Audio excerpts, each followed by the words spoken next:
Fi ddim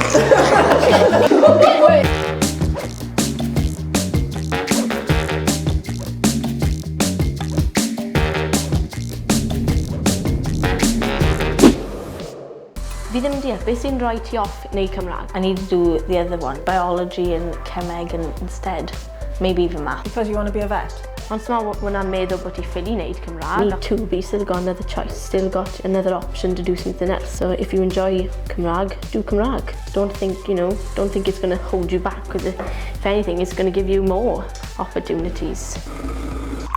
As an Englishman, why have you always been very supportive? I mean, I can see the advantages, the number of job opportunities, so many jobs that I could have applied for if I'd been a Welsh speaker. And obviously if you do an A-level, it just opens up a much bigger avenue. I can remember you having a cardiologist appointment when you were very small, when you only spoke Welsh, and the cardiologist was he switched to Welsh for you and it made you feel so much more at ease. Pa mor ti wedi penderfynu achos o'n i ddim wedi goffa perswadio ti o gwbl. O'n i jyst wastad di mwynhau'r gwersi. All the llenyddiaeth, y Mabinogi, hen gerdd. All the stuff that you never did in Tygau, basically, the new things. Extra stuff. Mae cymaint sy'n ei dramau, ffilm, nofele. So os ti'n cael watchan ffilms mewn pync eraill i ti? And I thought then I really enjoyed it, and I thought I just want to do something I enjoy, and I enjoyed Welsh, so I just wanted to do it.